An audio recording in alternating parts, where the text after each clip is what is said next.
trocando óculos, porque eu estava com outro óculos. Agora eu posso te dizer se eu estou enxergando ou não. Tudo bem.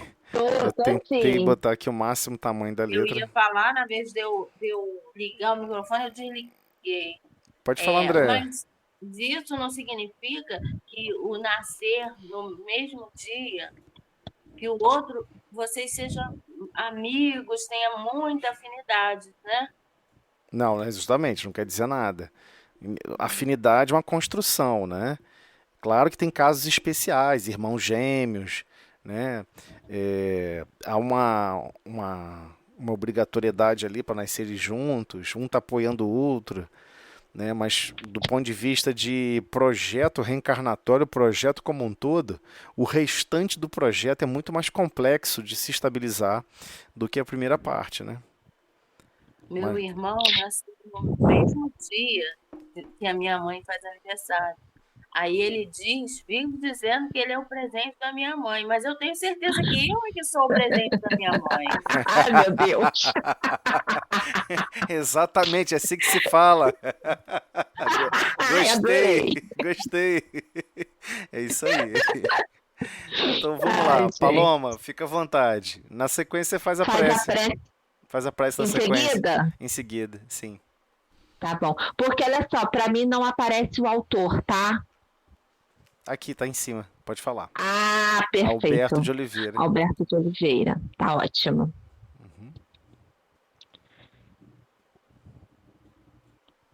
Jesus. Quanta vez neste mundo, em rumo escuro e incerto, o homem vive a tatear na treva em que se cria. Em torno tudo é vão, sobre a estrada sombria. No pavor, desesperar a angústia que vem por perto. Entre as vascas da morte, o peito enxágue e aberto. Desgraçado viajor, rebelado ao seu guia. Desespera, soluça, anseia e balbucia. A suprema oração da dor do seu deserto.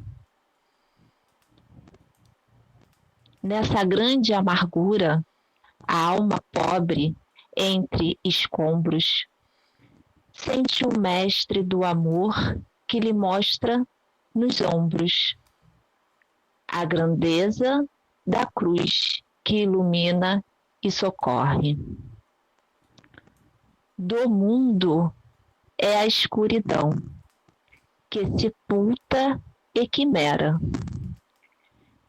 E no escuro vulcão só Jesus persevera. Como a luz imortal do amor que nunca morre. É isso aí. Chico, Pode. ah, Psicografia. Pode falar, desculpa. não, completa Chico Xavier Parnaso de Alencar, não é? Parnaso de Além Túmulo e a Ah, psicografia, né, de Chico Xavier. O autor é o isso. espírito, né, que escreveu. E a psicografia é de Francisco Cândido Xavier. Parnaso de Ok. Além Túmulo. Além túmulo. Não sei de onde que eu tirei Alencar, mas tudo bem. Tudo bem. Posso fazer a prece? Sim, por favor. Senhor, Deus Pai, de todo amor, justiça e misericórdia. Obrigada, Senhor, por mais uma semana em estudo, reunidos junto com os nossos irmãos encarnado e desencarnado. Que possamos ter, Senhor, um pouco da sabedoria sublime ao poder ler, ao poder estudar e comentar todas as palavras benditas que possam chegar até nós. Desde já, Senhor, vos agradeço e peço que tenhamos uma reunião abençoada e regida por vós e por todos os nossos irmãos de luz. Obrigada, meu Pai. Obrigada, Nossa Mãe Santíssima, por este momento. Com esta prece, pedimos, Senhor, a tua permissão para iniciarmos o estudo do livro Joana de Ângeles, do Ser Consciente, da noite de hoje, na tua paz e harmonia. Que assim seja. Assim seja. Então é isso, gente. Vamos agora ao livro, que são de poucas palavras, mas palavras complexas e frases e solicitações da nossa atenção sempre um pouco mais empenhadas, né? Então vamos lá. Deixa eu me achar aqui que já estou perdido. Sim, nós paramos aqui, na verdade, né? Deixa eu só voltar à frase anterior. Somente consegue essa lucidez, ou seja, clareza e consciência, aquele que se autoanalisa, disposto a encontrar-se sem máscara, sem deterioração, ou seja, sem queda, né? Sem ficar prisioneiro das quedas. Para isso, não se julga, nem se justifica, não se acusa, nem se culpa, apenas descobre-se. A pessoa vai se descobrindo como é que ela reage diante de vários contatos, diante de vários cenários, de várias situações, pessoas que ela ama profundamente, mas quando está numa situação adversa, reage mal. A gente só vai descobrir quando está na situação adversa, né? E aí nós vamos modelando cada vez mais a nossa capacidade, nos descobrindo quais são as nossas limitações. Então, aqui no comentário rápido, que já tinha sido anotado junto com a Vanessa, você só deseja melhorar aquilo que reconhece estar necessitando de restauração, transformação. Né? Você não restaura a sua casa, você não restaura um jardim, se você está achando que ele está perfeito, lindo, maravilhoso. Então, a experiência procede nesse âmbito, né? Então, muitas pessoas ficam prisioneiras a ideias de punição, punição, punição, por sempre colocar a justiça à frente da lei de amor. Mas a gente vai começar a compreender que, na verdade, o que a gente mais se ressente, a gente troca as palavras. É a ausência desse amor. A ausência de estar agindo com amor e produzindo amor. A ausência de colocar esse salzinho que todo mundo, essa pitadinha de sal, que todo mundo tem condição de colocar na vida de convivência, na vida de relação, na vida como um todo. E nós simplesmente não queremos usar esse sal. Ou quando usa de tal maneira que ele não tem sabor, né? Não dá sabor à vida. Né? Se o sal for insípido, ou seja, sem gosto, sem sabor, vai salgar com o quê, né? Você não consegue temperar a comida. Então, temperar a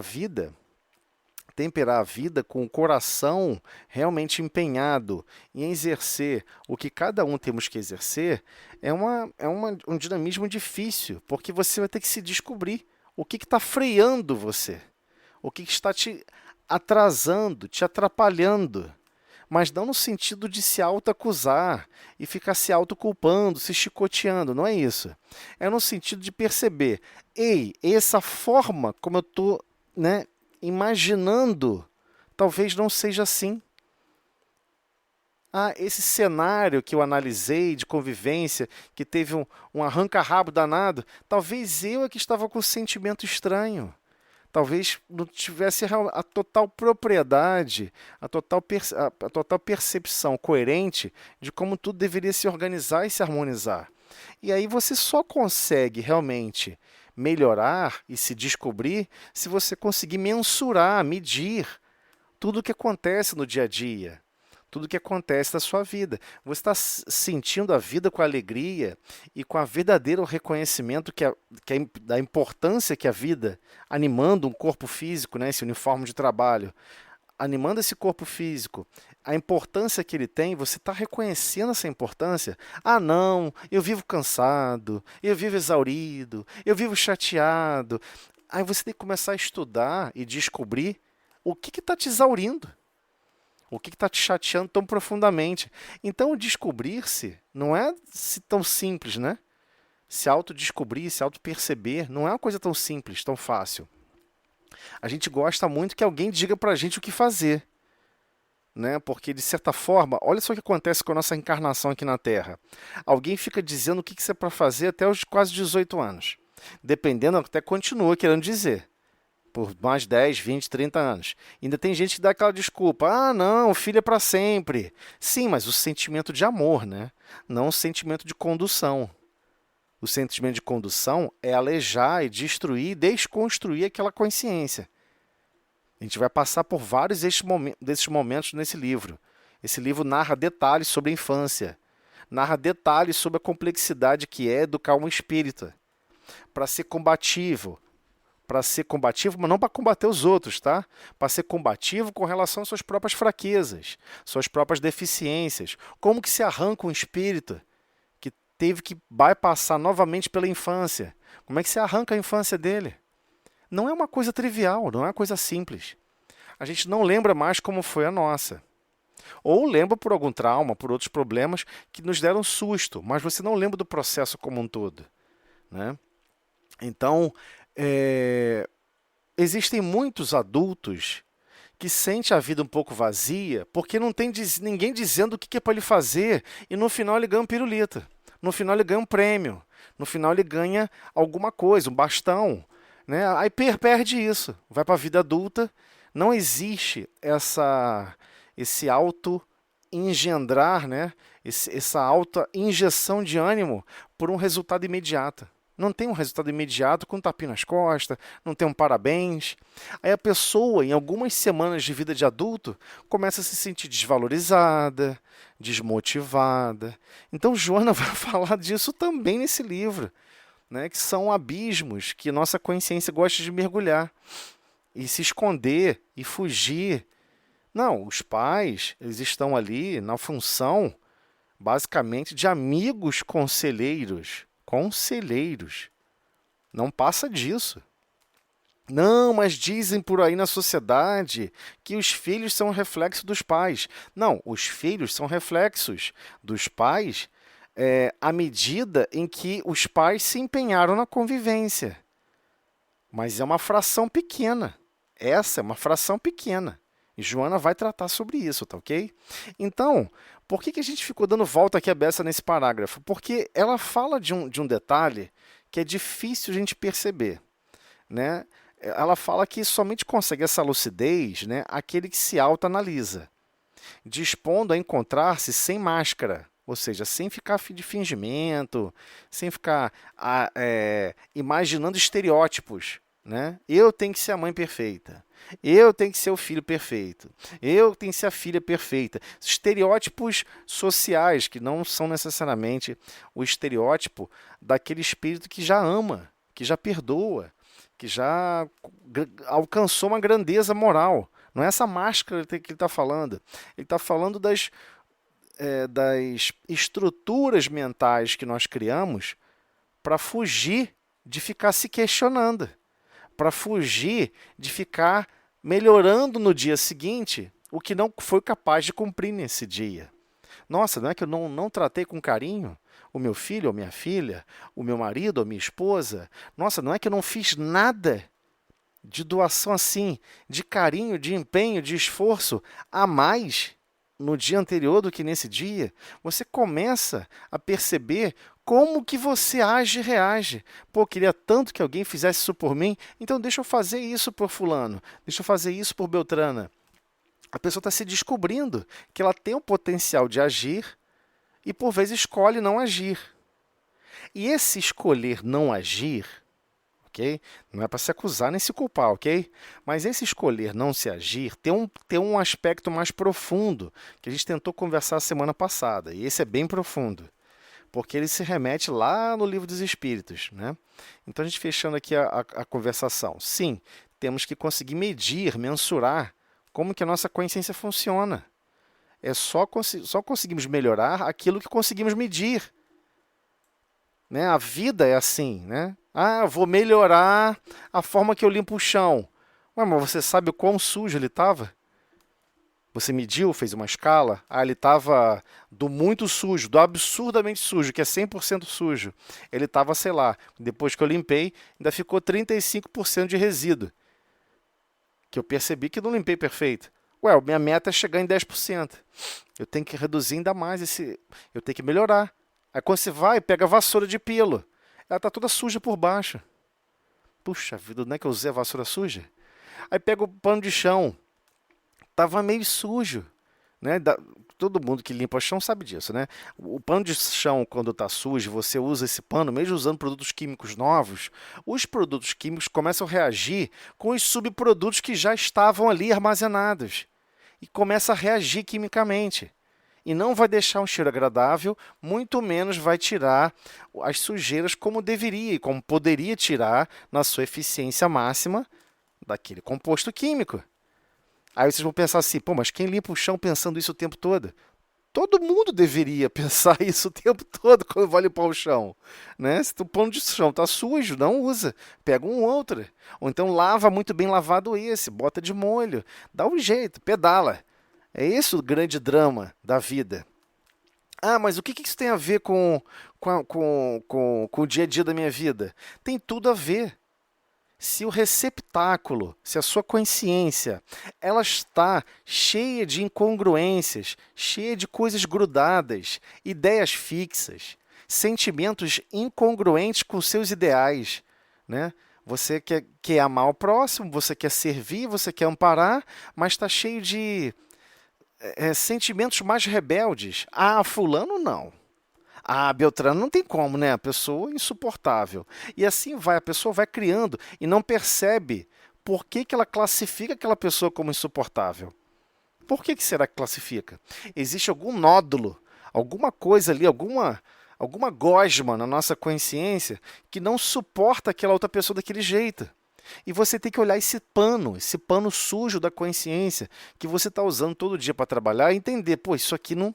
Eu não quero mais botar isso em função. Eu não quero mais botar essa parte para esfregar no dia a dia da minha vida de convivência. Esse é o medir. A gente tem que conseguir medir esses atos e bases mais falhas dentro de cada um de nós, né?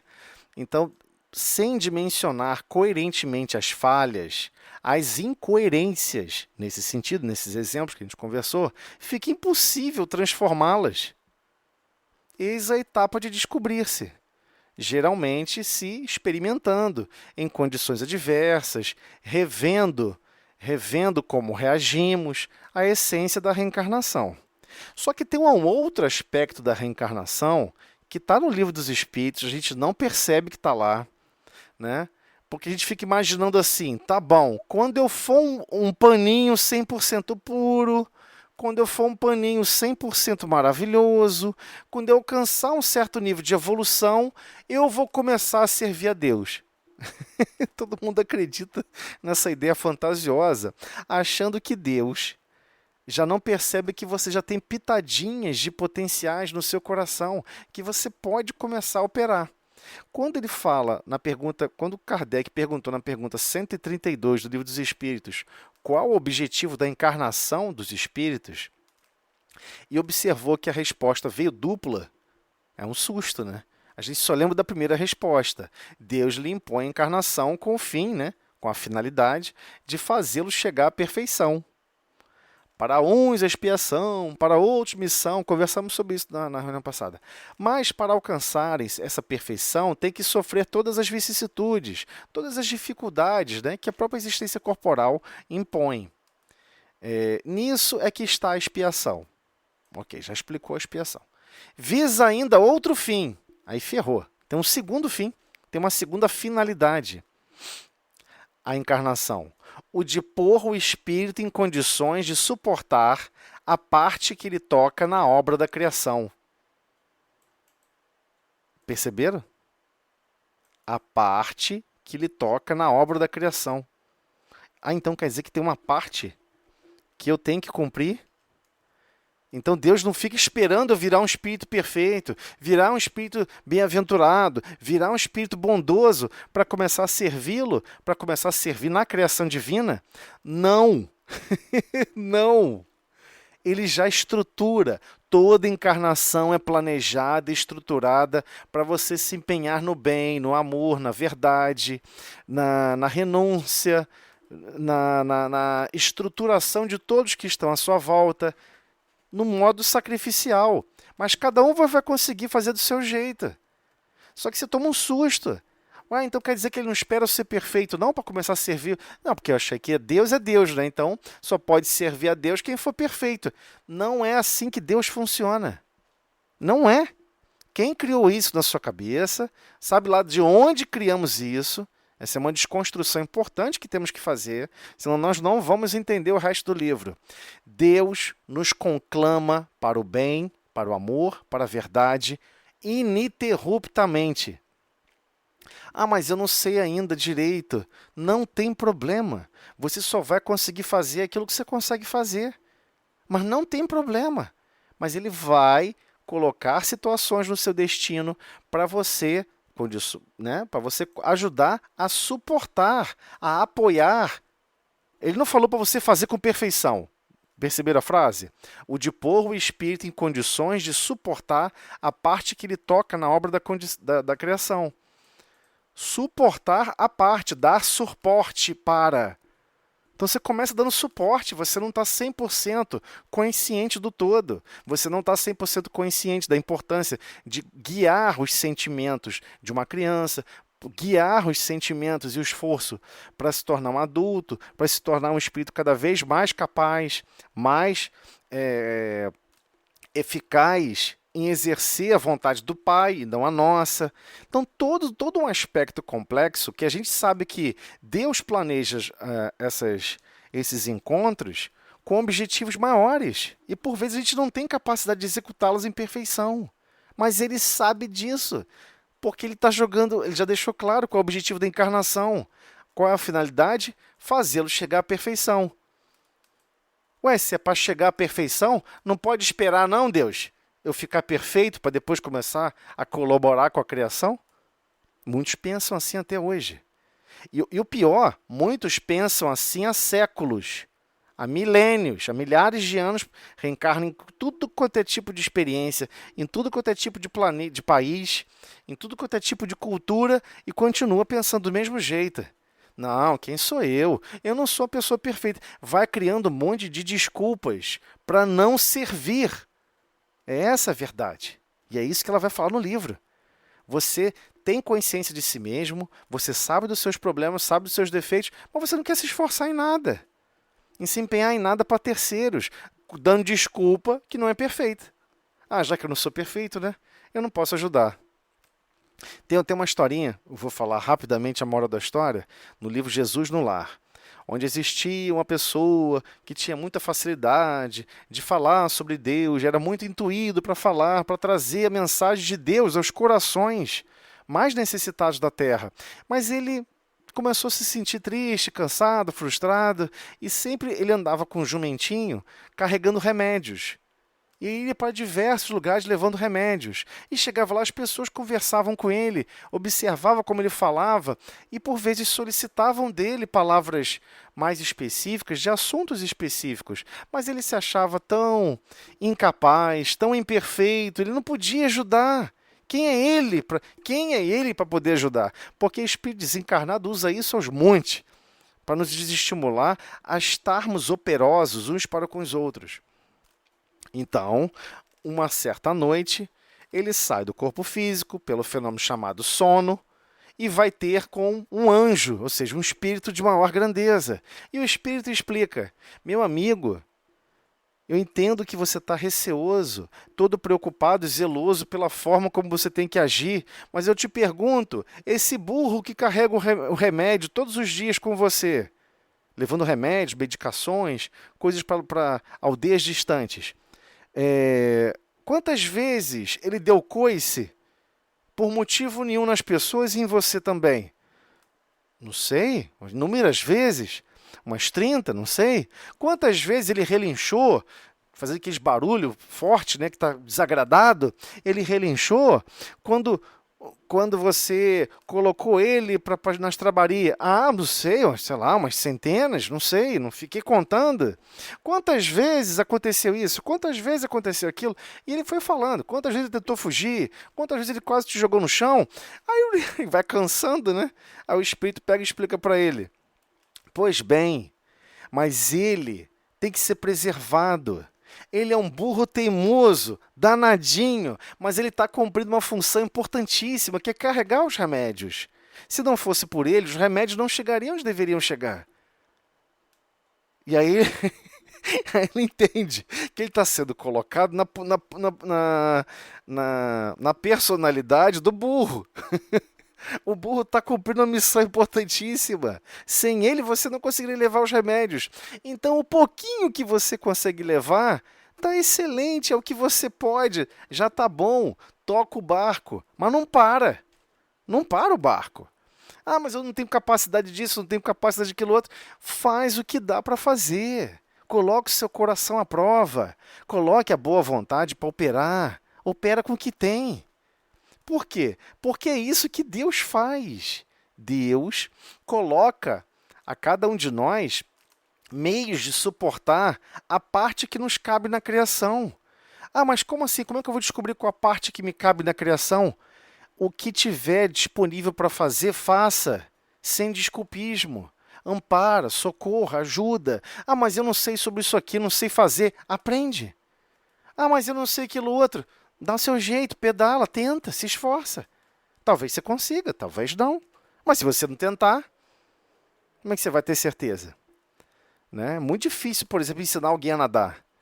Né? Ainda mais se a pessoa tem medo de se afogar. Como é que você transmite ela confiar nela mesma? As coisas mais complexas do mundo são duas coisas a você desenvolver em qualquer consciência. A pessoa confiar nela mesma é a mais complexa de todas. E a segunda, vontade. Vontade de querer fazer as coisas. São as duas coisas mais complexas que tem. É muito difícil você fazer com que alguém tenha autoconfiança. Como se cria autoconfiança em alguém? É muito difícil, porque só a experiência vai trazer autoconfiança. Né? Então, pular num rio, não pular de cabeça ou pular do alto, enfim, entrar no rio ou entrar numa piscina, sabendo que não consegue nadar, que não sabe nadar, que acha até uma incoerência, porque acha que vai se afogar, e a pessoa aprender a nadar, aprender a se mexer de tal maneira que consegue empurrar os fluidos, manipular fluidos mecanicamente e empurrar o fluido para trás, para ser projetado para frente, empurrar o fluido para baixo, para receber um impulso para cima. Só fazendo você percebe que é assim que funciona a mecânica dos fluidos. É assim que funciona. Como é que a pessoa vai confiar nisso? Tentando, fazendo. É esse o processo, não tem outro caminho. Então, o que Deus faz? Não importa que sua capacidade é pequena. Desde agora, Ele já está colocando em suas mãos meios de você ter condições de suportar a parte que lhe cabe, que lhe toca na criação. Então, quer dizer que lá na frente vai ter uma parte importante e, por enquanto, Ele está só me ajudando a suportar, dando suporte, para só dar suporte a essas condições que depois eu vou ter que abraçar com muito mais afinco, com muito mais empenho, com muito mais grau de pertencimento? Exatamente. Exatamente. É assim que Deus nos educa. Né? Existe uma escola combinada. Você nunca está aprendendo uma coisa só. Você nunca está se capacitando em uma coisa só. Você está se capacitando em se desenvolver e em servir ao mesmo tempo. Né? Você não espera alguém, por exemplo, vou dar um exemplo simples, né? Você pega um adolescente e fala para ele vir na cozinha, vamos lá, hoje você tem que ajudar a fazer o almoço. Você não espera que ele faça o almoço todo sozinho. Às vezes não sabe fazer arroz, não sabe fazer feijão, não sabe fazer carne direito, mas alguém pediu um ovo mexido. Aí você fala assim, hoje você vai ajudar no ovo mexido. Mas eu não sei fazer o ovo mexido completo. Não tem problema, hoje você vai aprender a quebrar ovo. Mas toda vez que eu quebro, cai um monte de pedacinho lá dentro, cai um monte de pedaço grande. Bate em diagonal, com garfo, vai que às vezes pode cair uns pedacinhos. Você balança um pouco, espera, ele decanta para o fundo, cata, retira. Ah, mas isso dá tanto trabalho. Bem-vindo ao mundo da experiência. Ah, mas eu queria tanto fazer logo o ovo inteiro, eu queria tanto fazer logo o almoço inteiro. Não, a parte que lhe cabe agora é dar suporte para fazer o ovo mexido. Não é nem para fazer completamente o ovo mexido, mas é só para dar suporte. Você aceita a tarefa? Tá bom. Aí a pessoa vai fazendo. É assim com relação a todos os outros aspectos da nossa encarnação. Só que só tem um problema nessa história, que tem a ver com o que ela está falando aqui. Nós temos que reconhecer que vamos falhar. Tem hora que você vai quebrar o ovo. Aliás, quando a gente aprende por tentativa e erro, né? Não sei se vocês já perceberam isso. Né? Você pode treinar, quebrar ovo perfeitamente. Você pode, sei lá, a cada 6 ovos que você quebra, às vezes solta um caquinho a mais e vai cair na vasilha, onde você vai mexer primeiro, né? Para não comer pedaço de casca de ovo. Ué, mas é uma queda. Para você, pode ser classificado como um fracasso. Mas não é fracasso, é aprendizado. Você não tem que deteriorar a sua predisposição em fazer as coisas. Não pode. Ou seja, um quinto, né? Um quinto, né? Se você pegar a fração, um quinto é igual a 0,2, que é igual a 20%. Então, você acertou 80%. E só porque você errou 20%, nossa, é uma queda, é uma coisa horrível. Já destruiu sua vontade, deteriorou a sua capacidade de agir, de fazer. Como é que pode isso? Faz sentido? Então ela deixa claro, não faça isso. Não, mas eu tenho uma dificuldade tão grande de me relacionar com Beltrano. Eu vou falar as coisas. Não, mas às vezes você já falou várias vezes e deu certo. Só que você só lembra que deu errado. E cria uma desculpa e até um sentimento contrário, um sentimento de deterioração, que acaba deteriorando a sua relação com o outro, porque você acha que vai dar errado mesmo, né? A pessoa vai começar a falar uma coisa, falar outra, vai virar uma discussão. Eu prefiro nem falar nada, nem ter relação com essa pessoa, e as pessoas vão se afastando. Só que ela não percebe que a origem disso é nela mesma. Ela está se deteriorando a capacidade dela de se relacionar com pessoas que são diferentes dela mesma. Ela vai falar isso nesse livro profundamente. Aqui foi só uma palhinha na introdução, tá? Eu vou avançar para não demorar muito, já que já estamos expandindo demais aqui esse trecho. Então, ele continua com relação à parte que nos cabe. Para executá-la, é que em cada mundo toma o espírito um instrumento de harmonia com a matéria essencial desse mundo. A gente sabe que você tem que se afinizar com o fluido perispiritual desse planeta. E, finalmente, com essa condensação mais profunda que chama-se corpo físico. Esse uniforme de trabalho, ou esse escafandro, como você quiser chamar, do qual você tem que animá-lo para realizar as tarefas que você tem que realizar, a fim de aí cumprir, daquele ponto de vista, as ordens de Deus. O livro é categórico. Ele não fala as recomendações, os apontamentos, as ordens de Deus. Existe todo um ordenamento. E depois a gente vai ficar se sentindo chateado, constrangido, porque não conseguiu cumprir ordens, que você até classificava que era simples antes de reencarnar. Mas quando está aqui executando, meu Deus, deu ruim. Meu Deus, isso eu não aguento. Meu Deus, dessa forma eu não aceito. Vida assim eu não quero. Não, mas você está cumprindo ordens de Deus, como é que você não vai querer fazer? Você tem que fazer. É esse o ponto dramático. E essas ordens estão sempre relacionadas ao nosso papel de exercer o amor, a verdade e todos os outros potenciais que nós já temos.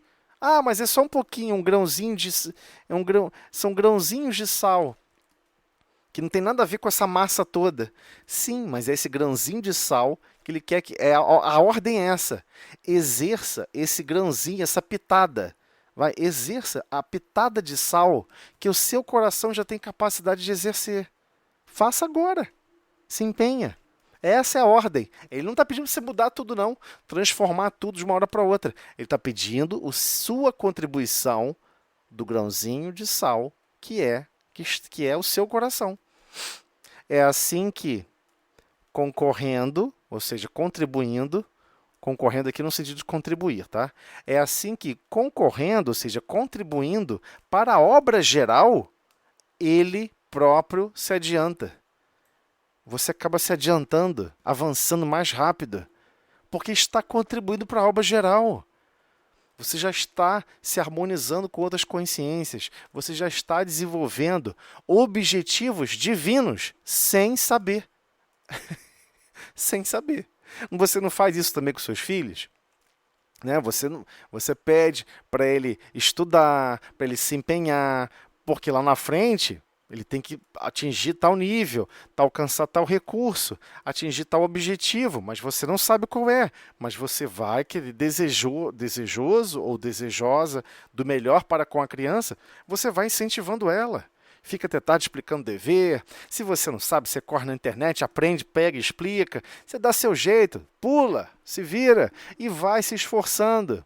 Você já está contribuindo na vinha, com aquela consciência que daqui a pouco vai ter que gerar frutos.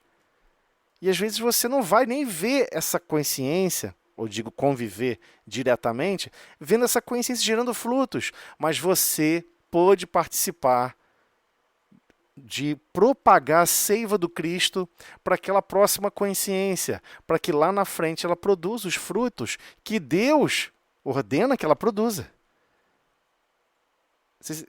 Não sei se eu estou sendo poético demais, mas é nessa linha, tá bom?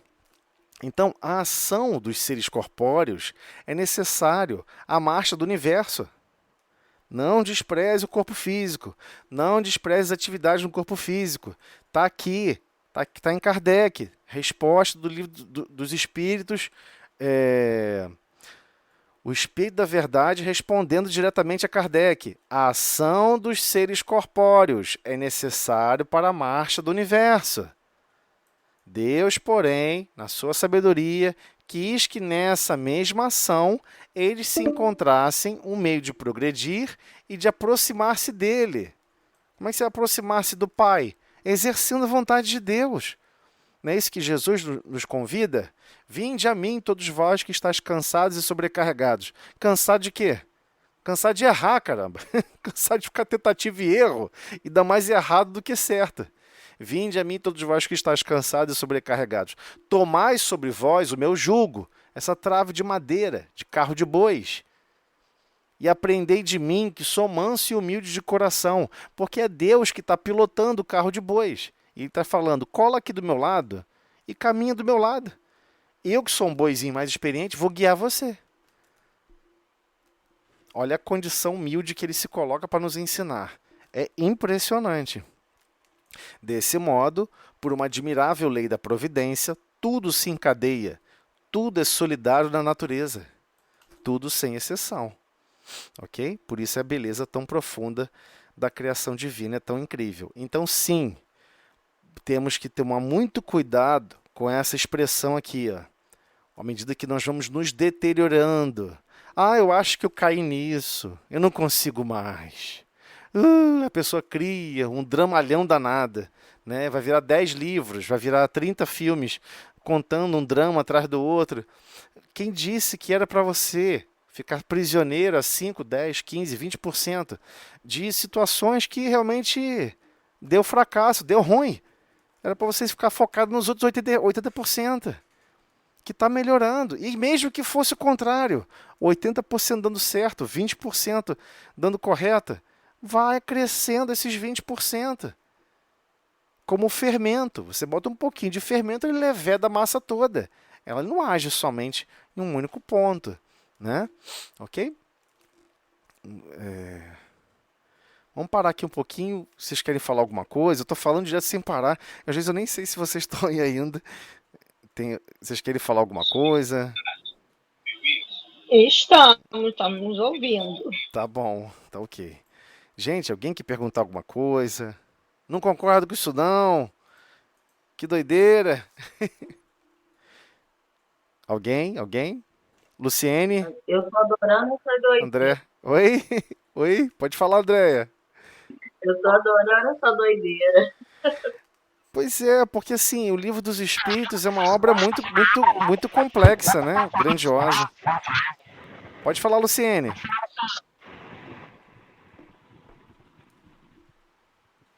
Luciene? O microfone tá ruim, já. Não conseguimos te ouvir, Luciene. Seu microfone tá estranho.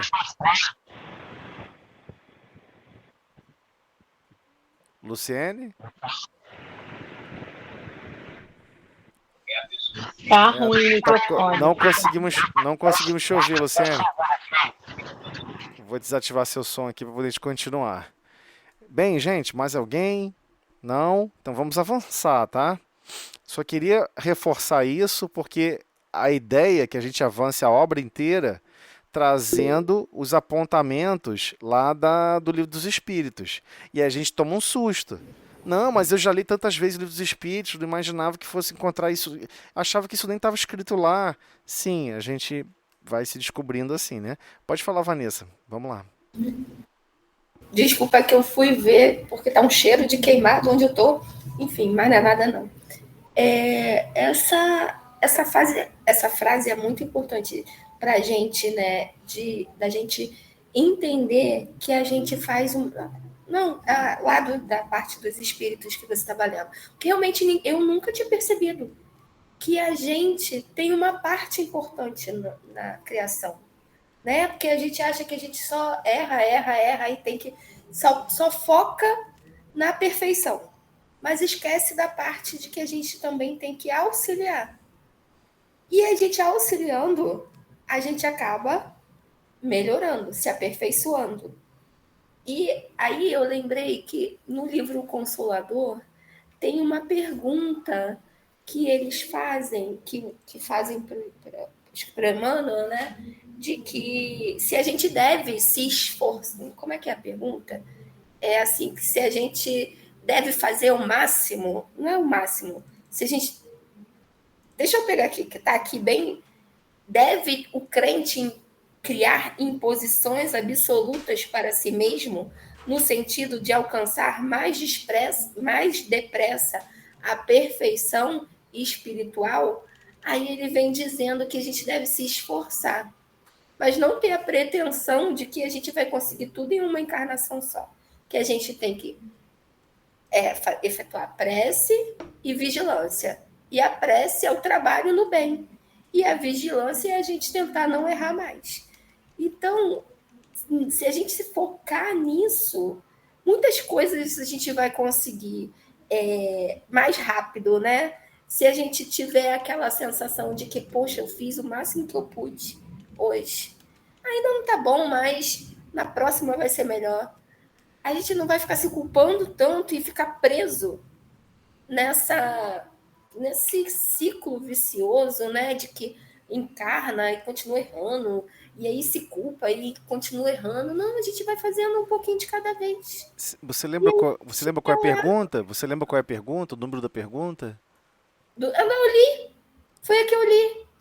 Aí tá. 1, 2, 3. 1, 2, 3. Eu tô com o livro aqui. 1, 2, 3. O Consolador. Vamos lá. Importante. É muito bom pegar essas informações assim cruzadas, porque elas nos auxiliam bastante.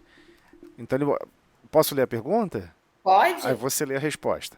Deve o crente criar imposições absolutas para si mesmo, no sentido de alcançar mais depressa a perfeição espiritual? O crente deve esforçar-se o mais possível, mas de modo algum deve nutrir a pretensão de atingir a superioridade espiritual completa de uma vez só, porquanto a vida humana é aprendizado de lutas purificadoras. E no cadinho do resgate, nem sempre a temperatura pode ser amena, alcançando, por vezes, ao mais alto grau que o desiderato do acrisolamento. Em todas as circunstâncias, guarde o cristão a prece e a vigilância. Prece ativa, que é o trabalho do bem, e vigilância, que é a prudência necessária de modo a não atrair novos compromissos. E nesse esforço, a alma está preparada a estruturar o futuro de si mesma, no caminho eterno do espaço e do tempo, sem o desalento dos tristes e sem a inquietação dos mais afoitos. Exatamente, muito bom, né? E essa parte que ele fala, ele descreve o que é a prece, porque todo mundo fica achando que prece é a mesma coisa que oração, né? Mas não é. A prece ativa, tá aqui, ó, prece ativa, que é, ou seja, entenda que prece ativa é o trabalho do bem, é você trabalhando no bem. Então, mas hoje eu não fiz minha prece, será que eu estou numa situação difícil? Não, cuidado, você está trabalhando no bem, está agindo no bem, está fazendo o bem que sua consciência já é capaz de exercer, isso já é uma forma de prece. Né? Você está fazendo bem, está empenhado, isso já é uma forma de prece. Né? A gente tem que parar de imaginar que a nossa vida de relação com Deus é somente quando a gente fala algumas palavras em silêncio de olho fechado. Ou fala, né, de alguma coisa que a gente quer falar com Deus, que no caso isso é oração. Oração, momento oros, né, de você estar ali naquele momento de falar, né, de falar realmente. Aqui a prece ativa é sim o trabalho do bem. E a vigilância, que é a prudência necessária. Então, prudência necessária e os aspectos da nossa consciência que estão travando a nossa ação no bem. E o que seria essa prudência necessária? É, em essência, boa parte do que a gente vai tratar nesse livro. Ok? No livro O Ser Consciente, tá bom? Espero que tenha ajudado aí essa parte, porque realmente essa pergunta é muito importante do livro Consolador. Obrigado aí, Vanessa. Muito bom. Então vamos continuar, né? Continuando o livro o Ser Consciente. A gente tem 6 minutinhos aqui ainda de sala, daqui a pouco a gente abre outra. Então vamos lá. A identificação segue-se o trabalho da transformação interior para melhor. Então a gente não está falando que a gente tem que aprender lá em cima, né? Apenas descobre-se. Então esse se descobrir está relacionado aqui também. Aí ela vai falar sobre isso agora.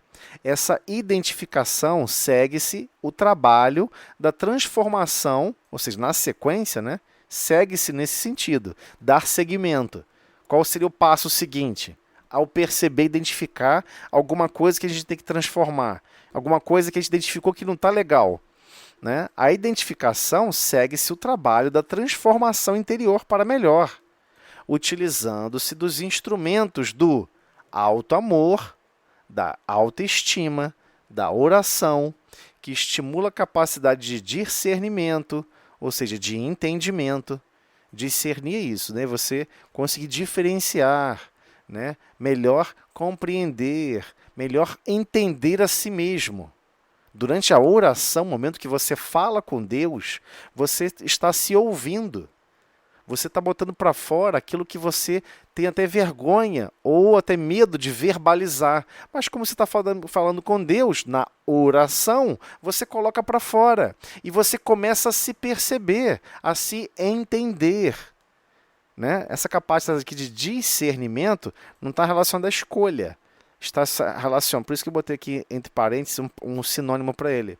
Está relacionado à condição de entendimento. Né? Discernimento tem vários sinônimos, mas ao mesmo tempo ele tem várias atribuições. Uma delas é entendimento. Então achei que melhor encaixava aqui para o caso da oração, nesse sentido. Então olha só o que ela está falando. Do auto-amor, do autoestímulo, do autoestima, né? Melhorar sua autoestima, da oração, que estimula a capacidade de entendimento, da relaxação, que libera as tensões, das tensões. A pessoa tem que saber como melhor ela consegue reduzir as tensões, não só do corpo físico, tá? Tensões do corpo físico é fácil. As tensões que não são relacionadas ao corpo físico, tudo que a gente está falando aqui é não corpo físico, tá, gente? E da meditação, que faculta, ou seja, que possibilita o crescimento interior. Aí só toma cuidado aqui, porque a gente vai ter que entender melhor o que quer dizer com meditação, ok? E melhor entender outras coisas aqui também. E tem uma palavrinha estranha que ela fala, que é chamado auto-amor. E aí eu peguei aqui para falar um pouquinho sobre esse auto-amor, né? Dando sequência aqui no trecho dela, o que está aqui entre chaves, Não está no livro não, tá? A gente que foi acrescentando aqui. O alto amor é o quê? É você, caramba. É você o herói da sua própria história. Essa é a lógica do alto amor. Eu consigo. Eu posso. É aquela pessoa que está se autodesafiando a exercer a consciência na direção de bondade sem saber como fazer. E vai fazendo. E vai tentando. E vai se esforçando. É isso. Você tem aquela consciência que, não, quem é o herói? Quem é o herói que você mais admira? Eu mesmo. Eu sou o herói da minha própria história. Né? Você tem que aprender a salvar-se de si mesmo. Então esse alto amor é nesse sentido, ok? Depois, Vanessa, se quiser comentar alguma coisa sobre isso, fica à vontade também. O alto amor ensina... Oi? Desculpa. Não, é que a gente confunde alto amor com vaidade. Exatamente. É isso que eu queria Isso é uma tentar... dificuldade. É isso que eu queria desconstruir aqui, e que é tão difícil. Me ajuda aí, Vanessa, porque isso é um assunto muito difícil. Difícil. Isso é muito difícil. Porque em qualquer lugar que você fala, eu me amo, eu me gosto, lá, não quer se transformar, lá, não quer evoluir. Não, não é isso, né? Vamos dar uma pausa aqui, peço a gentileza, a colaboração e a gentileza de vocês, da gente entrar no próximo link, porque só falta 1 minuto. E esse assunto aqui é tenso, difícil de tratar, né? Porque tem uma série de mazelas de culpa, de muito elos de culpa que nós temos que tentar modificar a ideia. Então vou pedir a gentileza a vocês para a gente entrar no próximo link, tá bom? Vai fechar aqui alguns segundos. Vamos lá. Do lado da vida. Eu sou péssima com nomes. Sim. Então, mas gente, aí ele conta 10 casos de espíritos em sofrimento e tudo por causa da consciência.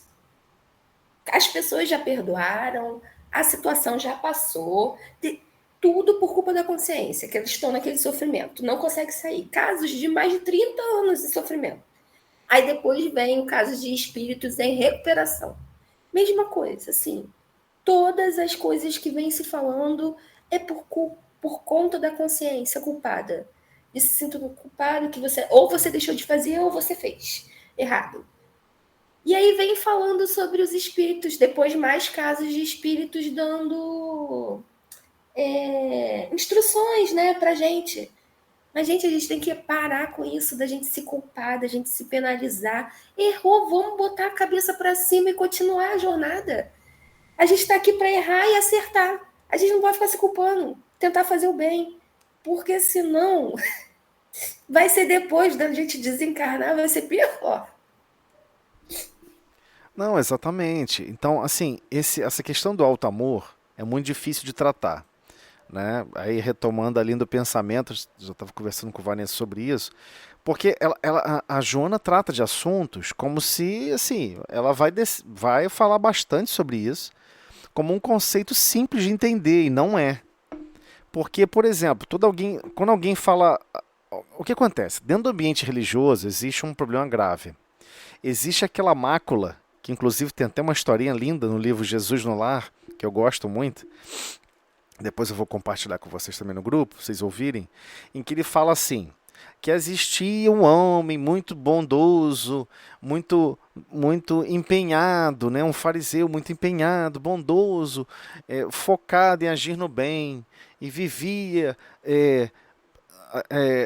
foi para uma gruta, né, tipo um lugar assim esquisito, remoto, e começou a ficar lá meditando, isolado de tudo, de todos. E as pessoas passaram a reverenciar essa pessoa. Andava na rua, né, as crianças faziam reverência, reconheciam ele como um padrão sofisticado de zelo e de empenho no bem, no amor, mas ele vivia isolado, sem trabalho nenhum, sem fazer nenhum tipo de tarefa. Sabe, aquela coisa do estereótipo, da caricatura, né? A máscara esquisita. Então, no mundo existe a máscara do religioso. E essa máscara, ela foi deturpada, né? Porque nem sempre o bom ritualista, ele é realmente uma pessoa bondosa, ele realmente é empenhada nos objetivos do Pai. Então, ele ficava lá parado num canto, sem fazer nada. Alguém chegava lá para ele e falava: Poxa, eu tenho uma ideia de proposta de negócio, eu queria muito que você me ajudasse, me desse uma ideia. Isso aconteceu durante séculos, tá? Durante séculos. Que era o papel do padre falando para com as pessoas. A pessoa ia lá se confessar, mas algumas também iam para se consultar, fazer uma consulta, para entender um estímulo de como lidar com as coisas. Então a pessoa ia lá se consultar sobre um novo negócio. Aí como é que a pessoa respondia? Esse dito sábio, esse dito bondoso, amoroso: que isso? Você quer um novo negócio? Você quer dinheiro? Fuja da ganância. Vem orar comigo e viver aqui no sacrifício. Aí depois vê alguém falando que gostava muito de uma outra mulher, e essa mulher, ele achava que ele deveria casar com ela. Fuja da luxúria. Venha aqui orar comigo e ficar orando. E assim foi, né?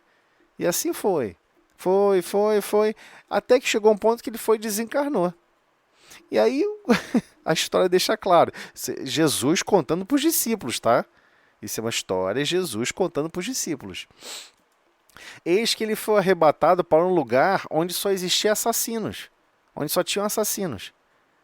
Pessoas que cometeram atos insanos. E ele não entendia por que ele foi parar naquele lugar. E aí Jesus pega e explica que ele assassinou a esperança de todas as pessoas. Todos tinham papéis importantes a exercer na obra do Pai. E ele podia ter estimulado, auxiliado e até coparticipado dessa obra, de cada uma dessas obras. E escolheu viver uma distorção da realidade, que é fugir da obra do Pai. Então, é nesse sentido que ele está falando. Cuidado, que a gente vem conversando aqui, Vanessa também citou muito bem, cuidado com a percepção que as pessoas têm quando vai falar assim: eu tenho que me amar, eu tenho que me amar. Isso é orgulho, isso é vaidade. Se você tem amor próprio, isso é orgulho, isso é vaidade. Cara, você passou por um desafio. Às vezes um desafio até familiar, às vezes um desafio outro pesado, e aí você observou que você conseguiu superar aquele desafio. É como superar uma guerra e você sobe na montanha e dá aquele grito para todo mundo, como fosse um grande eco. Consegui vencer a mim mesmo. Consegui vencer esse desafio. É nesse sentido do alto amor, de você mostrar que você é capaz, você é o herói da sua própria história. Quem é o herói da sua própria história? É você. Por isso que eu coloquei aqui. Ó. Quem é o herói da sua própria história? Você, né? Então é muito difícil para a gente compreender o alto amor sem acabar esbarrando nos conceitos de vaidade, sem esbarrar nos conceitos distorcidos, que não tem nada a ver. Você tem que aprender a valorizar os potenciais que você tem agora, né? Pode falar, Vanessa. Eu acho que a principal diferença, assim, se a gente falar de alto amor e vaidade, é que a vaidade, você depende da aprovação dos outros. Você quer que os outros reconheçam que você é bom, que aquilo que você fez, merece ser reconhecido. E quando você fala de alto amor, não é isso. Você está satisfeito consigo mesmo por aquilo que você conseguiu, não importa o que as outras pessoas estão achando, se foi pouco ou se foi muito. Para você, aquilo foi o máximo que poderia se dar. Então você tem que se amar com relação a isso. E isso é com relação a todos os sentimentos que a gente tem. A gente hoje é melhor, a gente hoje está na nossa melhor experiência, no nosso melhor grau de evolução. Se a gente hoje ainda acha que é pouquinho, a gente já foi pior. Então a gente tem sim que agradecer, de ser feliz pelo que a gente já é e se amar do jeito que a gente já é. A gente vai se transformar. Só que a gente não pode depender da aprovação do outro. A gente tem que, por si só, se gostar de nós mesmos, né? Não sei se estou falando direito, mas assim, porque essa fase do alto amor e da vaidade é uma coisa que está enraizada há muitos anos mesmo. É como sofrimento. que você tem que sofrer, mas as pessoas não entendem que não é sofrimento em si, o sofrimento que a gente conhece. A gente pode ressignificar as palavras, né? Os sentimentos. Sofrimento pode vir a ser oportunidades e desafios para se auto-amar mais, porque você venceu aquilo.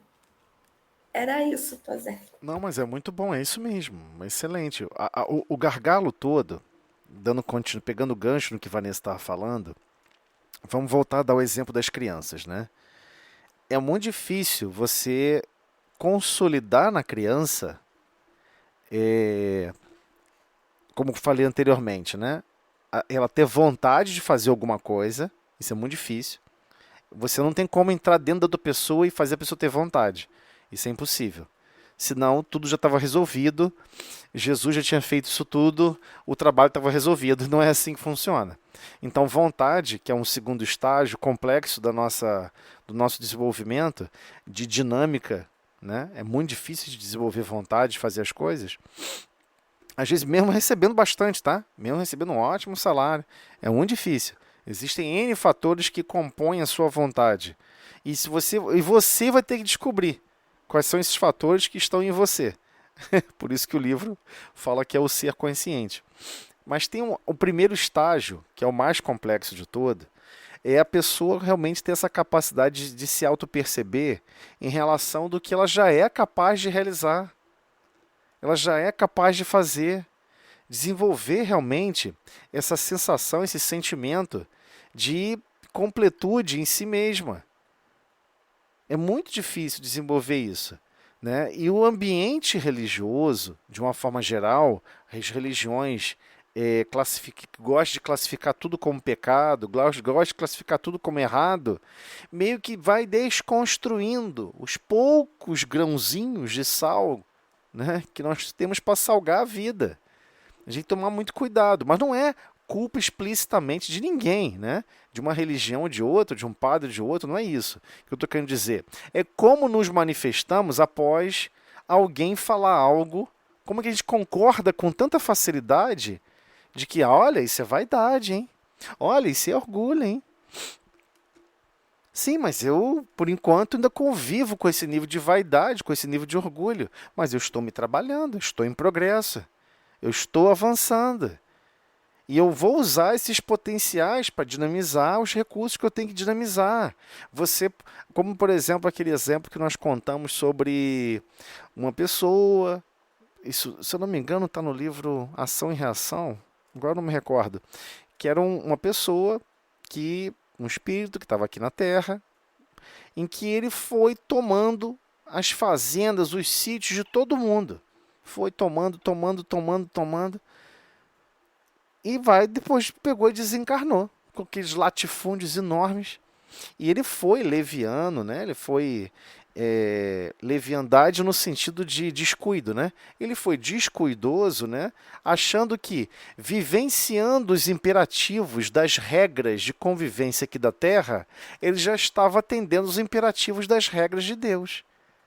Grande engano. E do outro lado, a nossa consciência grita. Porque cadê aquele potencial de amor que você era para ter exercido, para ter multiplicado?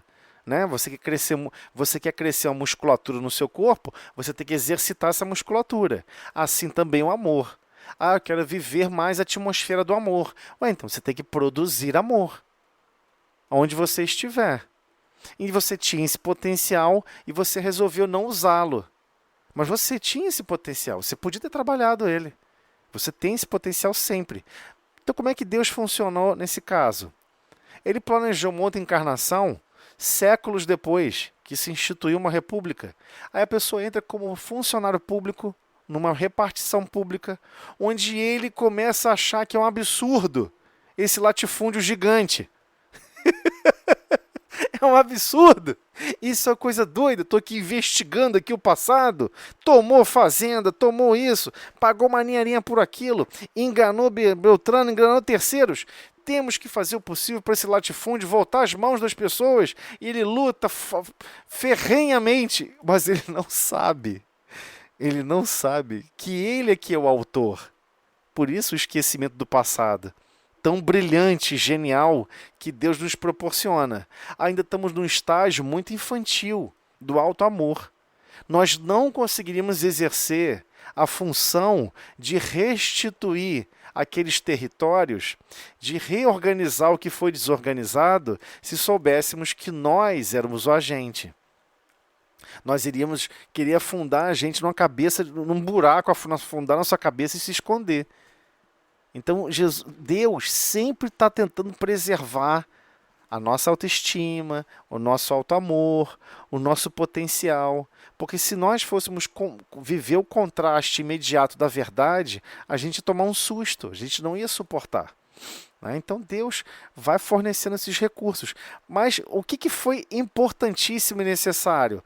Ele não conhecia ele não teve a experiência de fazer vários esquemas, brechas em leis, brechas em recursos para causar o desequilíbrio.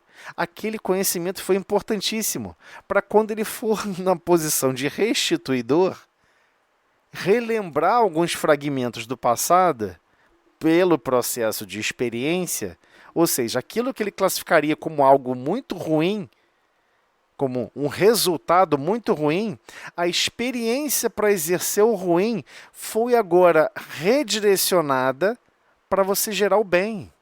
Ele precisava daquele conhecimento.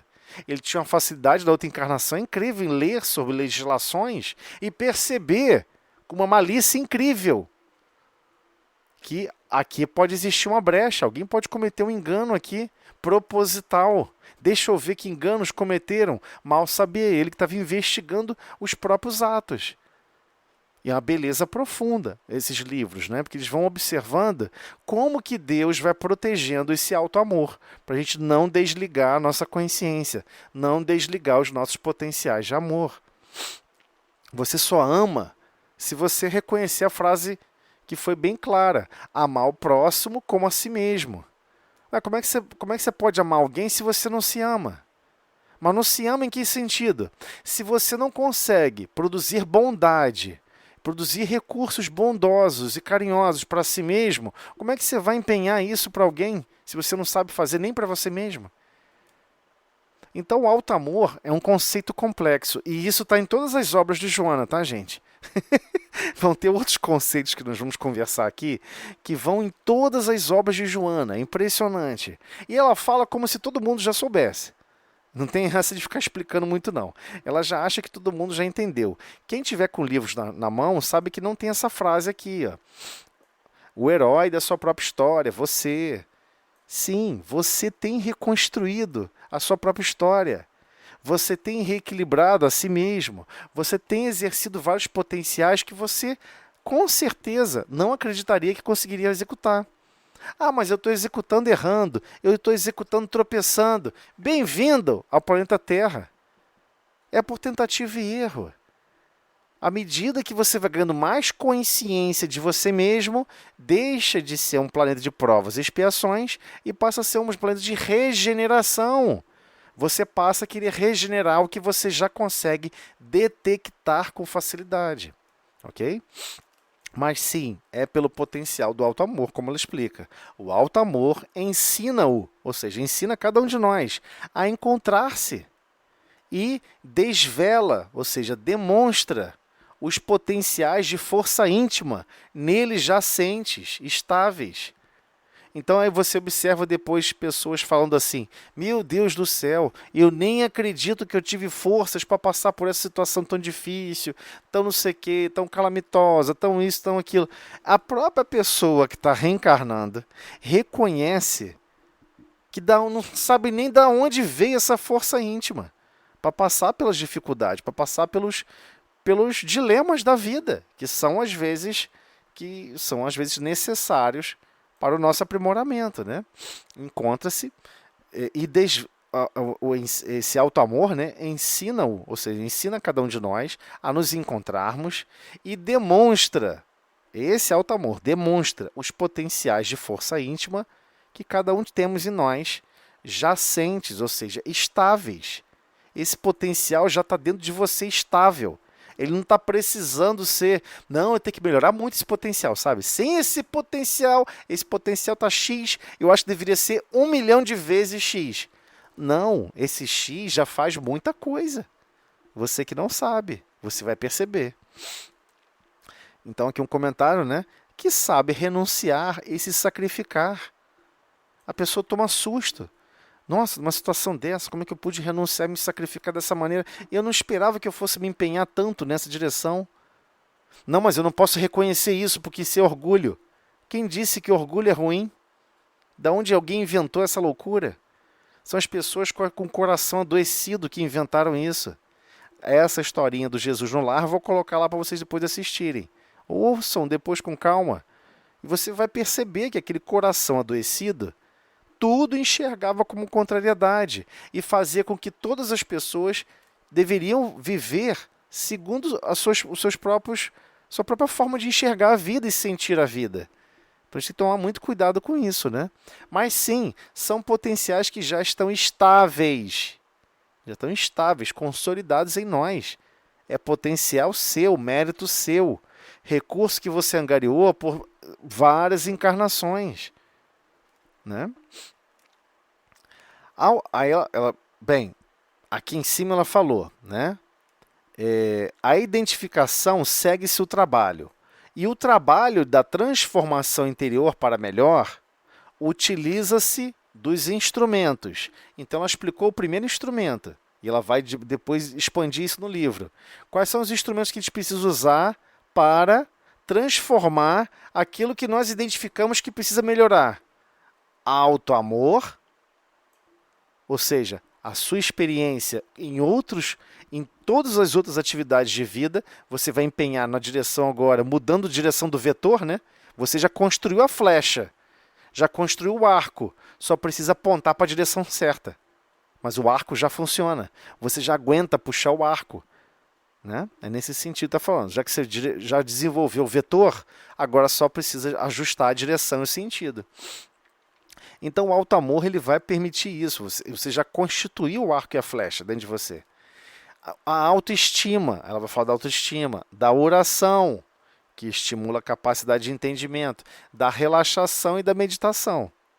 Então ela vai citar aqui 5 ferramentas que são importantes para você desconstruir o que você achou que precisa desconstruir em você mesmo. Ou seja, transformar, né? O que você precisa transformar? Né?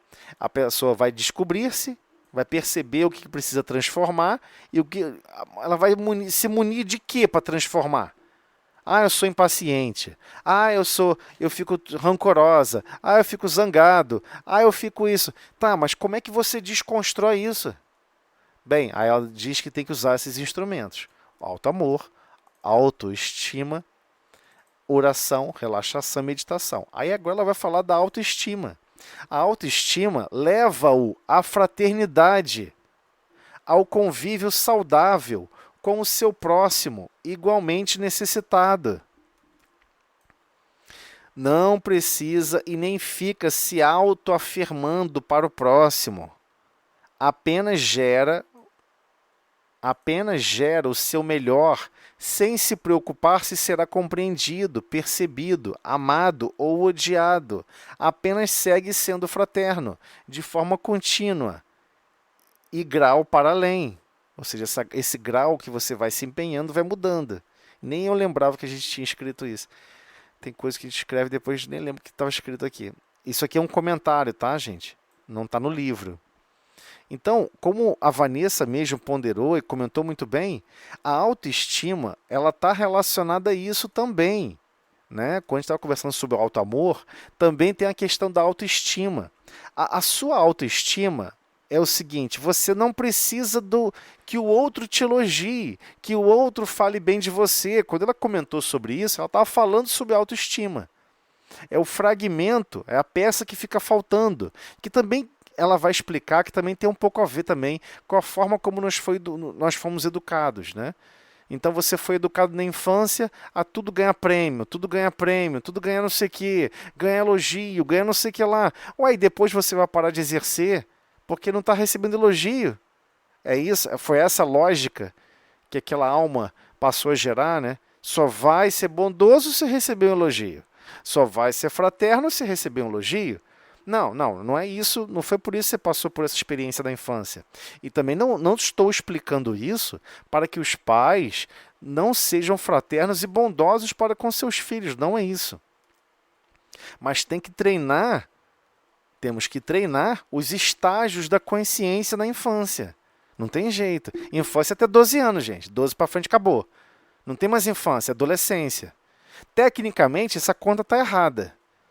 Né? Tecnicamente, se a gente observar lá no Livro dos Espíritos, em outras obras, nós vamos perceber, na verdade, que os ciclos da consciência aqui encarnado, elas se modelam de 7 em 7 anos. 7 anos, 14, 21. Né? 3 vezes 7, 21. Então, 7, 14, 21.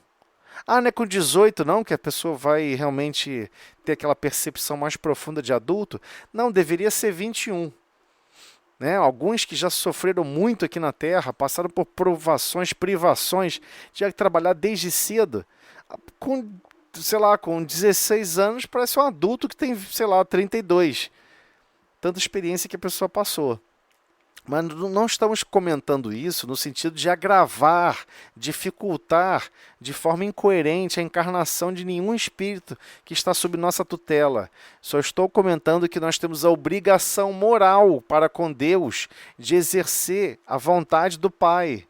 E Deus criou ordenações profundas. Desenvolva, estou confiando em você, que você vai me auxiliar a desenvolver essa consciência. Então, sim, temos que aprender a desenvolver a autoconfiança, o auto-amor na própria criança. Desenvolver também, até ter o senso de que ela consegue realmente realizar as coisas. Eu quebrei isso aqui, não consigo consertar. Aqui está a cola, aqui está isso aqui, vou te explicar. Vai fazendo, vai fazendo. Aí, parabéns, você conseguiu. Muito bem. Aí você dá aquele estímulo naquela criança, não deu estímulo?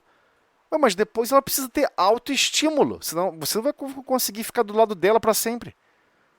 Ela tem que ter autoestímulo. Na infância você é o estímulo, mas depois, na fase adulta, eu diria até que não é na fase adulta, né? Na fase dessa transição de 7 a 21, essa fase mais complexa, você tem que estimular o desenvolvimento do autoestímulo. Ela não precisa ter respostas. Poxa, minha mãe não me elogiou, né? Meu pai não vai me elogiar. Não tem ninguém vendo, né? Que eu vou fazer isso aqui corretamente, então não vou fazer. Não, ela vai fazer porque ela quer se autoestimular a fazer. E isso vai eclodir, inclusive, na convivência social. Ela não pode passar a desejar que a convivência de amizade venha reagir para com ele como se fosse mãe e pai. De ficar elogiando, mimando. Não vai funcionar, ninguém faz isso. Não é assim que funciona. Essa coisa jocosa, esquisita. Não é assim que a vida de adulto funciona. Então, tem que se preparar para continuar marchando com bondade, com carinho para com todos, sem precisar desse estímulo externo. Né? Por isso que foi comentado aqui, eu nem lembrava que estava escrito isso aqui. Não precisa e nem fica se autoafirmando para o próximo. Apenas gera o melhor sem se preocupar se será compreendido, percebido, amado, odiado, mas segue sendo fraterno, de forma contínua, daquele grau que ele é capaz de exercer, para além. A fraternidade é a maior qualidade que nós temos que desenvolver aqui na Terra. E você só desenvolve se você acredita que você é capaz de ser fraterno. Se você não acredita que é capaz, deu ruim. Não tem jeito, né? Pode falar, Vanessa. É que a Joana fala também que a grande parte, né, dos habitantes da Terra estão psicologicamente infantilizados, né, e não conseguiram amadurecer. Justamente por isso, porque precisa de alguém que fique estimulando. E aí ela vai dando as ferramentas. Por isso que é bom a gente estudar, né? Porque a Joana ela vai te mostrar várias ferramentas para você conseguir se esforçar para estimular esses instrumentos que ela vai dizer que a gente precisa para se transformar. E é essa infantilidade, né, psicológica que acaba com que a gente machuque o outro, veja o outro como um objeto, que a gente queira só para si, porque está tudo nessa falta de amadurecimento, né? Exatamente. Exatamente. Pode falar, desculpa. Não era isso, que era a falta desse amadurecimento nosso, Sim. do ser, da gente não se conhecer, da gente não ser fraterno, não entender a nossa parte na divindade, né? Do que Deus espera de nós. Mas aí, como eu sempre falo, eu tenho que sempre pensar assim, isso é para mim, tá, gente? Eu falo muito isso porque é para mim. Não, para todos nós, mas não, que é essa outra a conclusão. A gente tem que estar se esforçando. A gente está no melhor momento.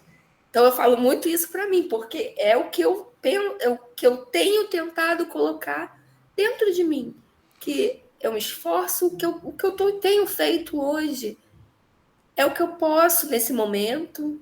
Eu vou melhorar aos poucos, não tenho a pretensão de ser agora, que muita coisa ainda não vai conseguir nessa encarnação, mas que eu estou no processo de evolução. E aí é isso que quando eu falo assim, sempre eu estou falando, a gente tem que ter calma. É porque eu falo para mim. Isso é para mim, eu falo todo dia isso para mim. Calma, hoje não foi bem, mas amanhã vai ser melhor. Hoje você errou, você caiu. Oh, nossa, hoje foi difícil, hein? A coisa estava feia. Mas amanhã vai ser melhor. Amanhã você não vai errar nisso aqui. Então é assim que quando eu falo isso muito aqui, vocês vão me ouvir falando muito isso, é porque eu estou falando para mim, para isso entrar dentro da minha cabeça, dentro da minha mente, ficar meu espírito enraizado assim, de que amanhã vai ser melhor. Amanhã eu vou estar melhor. Um passinho de cada vez. Mas é isso que a Joana fala muito disso, de que é essa nossa infantilidade, né?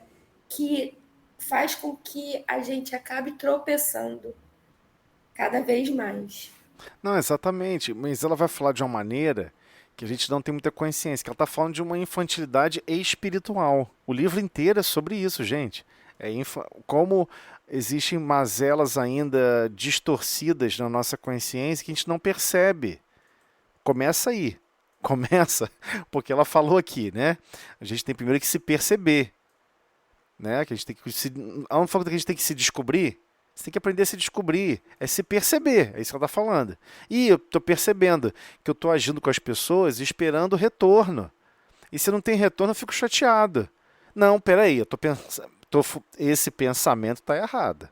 Essa consciência está errada. Eu tenho que ter autoestima, que eu consigo ser fraterno, consigo agir com carinho, mas sem ficar esperando as pessoas reagirem comigo como se eu fosse uma criancinha. Né, que tem que ter aplauso, que tem que ter parabéns, que não sei o quê. Às vezes eu brinco com a minha irmã, né, que minha irmã tá distante, né? Às vezes eu mando uns desenhos do meu sobrinho. Eu falei, que garrancho lindo. Aí ela fala assim, seu debochado, tá dizendo que é o garrancho. Mas é um garrancho. Ele não pode crescer achando que já é o Van Gogh, pois. Tá errado também, né? Isso, se empenha mais. Por que você não usou mais cores? Melhor aqui, melhor ali. Já passou dos 7 anos. Vai falar que ele é Van Gogh até quando? Até 15? Né? Aqui, senta aqui, vou te mostrar como é que faz um desenho difícil. Aí fica ali, ó. Vou botar aqui no cronômetro. E aí fica. Isso é difícil. Ó, meu dedo... mas você tem que se sacrificar, né? Você só ensina. Não digo isso. É difícil porque às vezes a gente... o que eu quero dizer? O impacto que a nossa fala pode causar no outro. A gente tem que tomar todo cuidado com isso também. E às vezes é difícil você chamar... Mas eu não tenho mais esse medo por errar pelo excesso. Eu não tenho esse medo mais. Eu tenho medo de errar pelo não fazer. Eu estou numa fase da minha vida... Eu sou meio assim, acho que a encarnação inteira. Eu estou numa fase espiritual que eu estou mais com medo de errar por não ter tentado do que por ter tentado e de repente foi demais. Errei na medida. Então eu sento com a criança, vem cá, vou te mostrar como é que faz um desenho bacana. Aí fica. Não levanta não acabou não. Só se passaram 10 minutos. Obrigo a criança a ficar do meu lado 40 minutos. Eu faço isso também na evangelização, tá? A criança, tio, o que você achou isso aqui? Você achou lindo? Não achei lindo. Você não quis pintar aqui direito. Você não quis se esforçar aqui. Que matagal todo esse arrebentado. Você consegue se empenhar mais, senta lá, vamos lá, eu te ajudo. Ou é assim, é assim. Ah, eu tô com o dedo doendo. O meu também.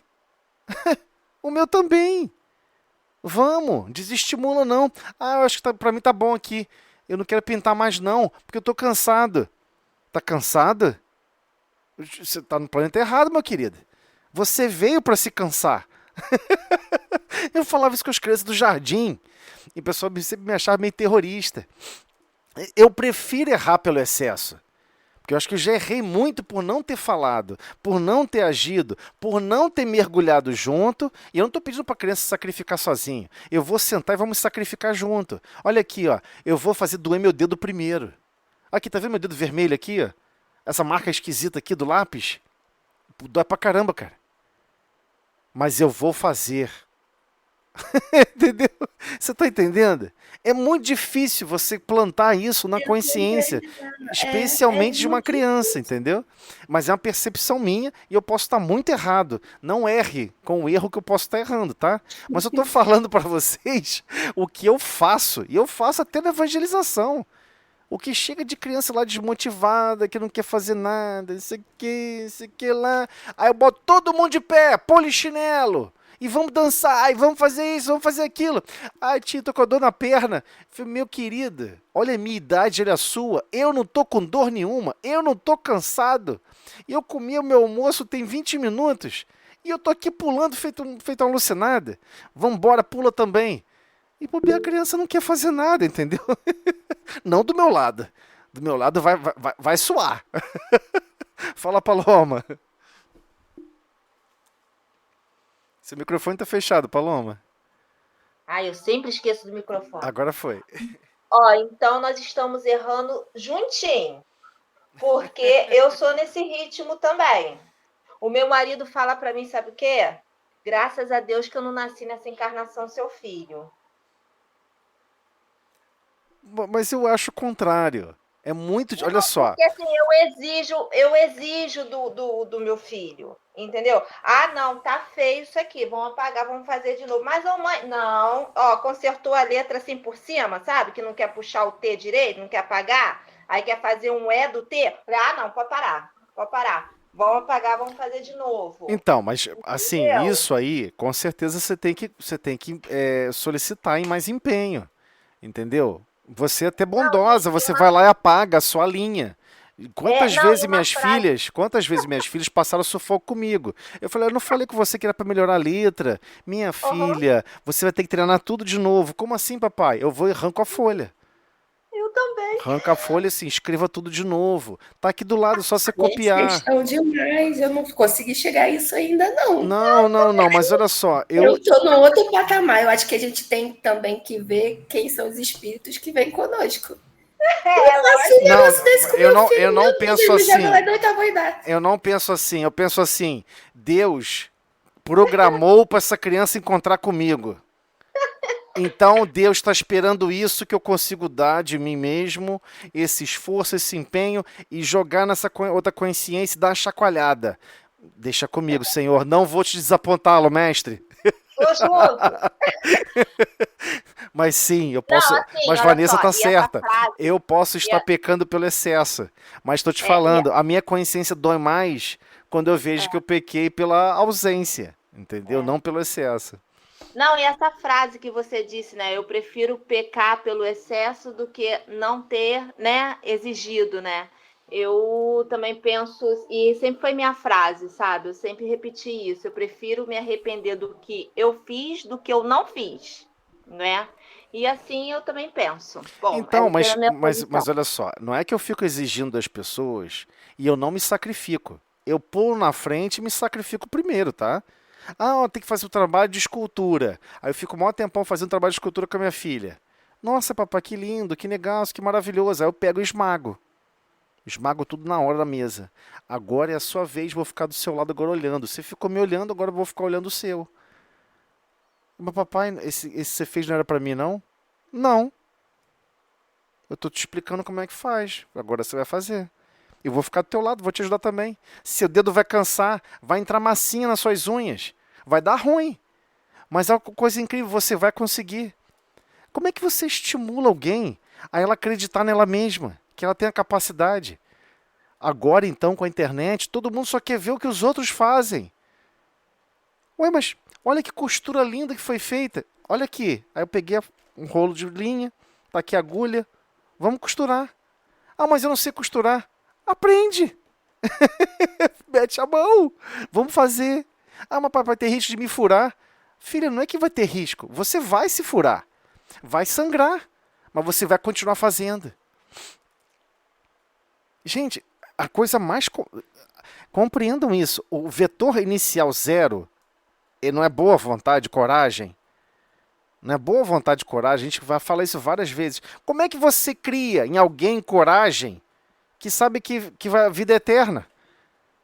Como é que você fala para um espírito para ele desenvolver coragem se ele não tem mais corpo físico, ele não tem medo de mais desencarnar?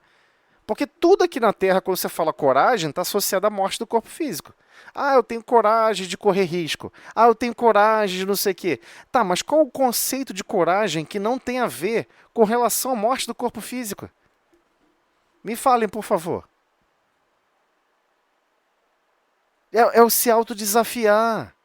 É fazer coisas que você acha que você não tem condição de fazer. Não, isso aqui não é para mim, eu nunca vou conseguir fazer isso. Quando eu era criança, eu era uma criança muito demoniada, né? Muito.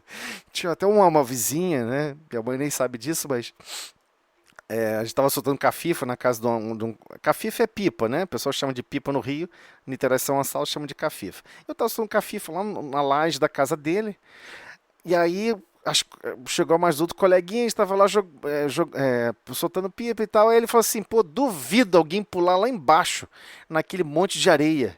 Aí eu olhei a altura, né? Tava no 2º andar. Eu olhei assim, aí eu larguei ali, segura aqui pra minha linha, e pulei. Eu pulei do 2º andar, que é lá no bolo de areia. Aí a mãe dele tava na hora olhando pela janela. A mãe gritou horrores. Aí eu sabia que o monte era bem alto, né? Eu sabia que ia dar certo, porque eu via a areia antes, eu vi que era fofa. Na verdade, eu estava até com o desejo de pular em cima daquela areia, antes de alguém me desafiar. Aí o pessoal falou isso, eu falei, segura aqui a linha, e pulei. Nossa, a mãe dele nunca mais permitiu que eu chegasse perto do filho dela. Me proibiu. Não, você nunca mais pode voltar aqui, você não pode nunca mais jogar bola com ele, você está proibido. Eu falei, que bobagem, foi só um pulinho. Ela, você tá doido, você é o suicida, que não sei o quê. Eu falei, caramba, que menina, que mulher esquisita. E fui embora pra minha casa, né? Hoje em dia, olhando pra trás, realmente é uma coisa meio agressiva, né, pra maioria das pessoas comuns. Mas pra mim não, pra mim era uma coisa natural. Duvido você pular aqui do 2º andar. Eu falei, pô, duvido, eu tenho certeza que eu consigo. É lógico que eu vou pular. É óbvio que eu vou pular. Não precisa nem falar que vai me dar alguma coisa em troca. A minha troca vai ser que eu consegui realmente pular e não me machuquei. Esse era o desafio e eu consegui cumpri-lo. E quando eu fui tentar voltar para casa, ela trancou o portão, não deixou eu entrar de jeito nenhum. Eu falei, tia, não tem nada demais não, eu tô bem. Qual é o nome da sua mãe? Odete. Onde você mora? Naquela outra rua lá. Qual o número do telefone da sua mãe? Tem telefone lá em casa não, tia. Onde você mora? Dava o endereço errado, falava o nome errado da minha mãe.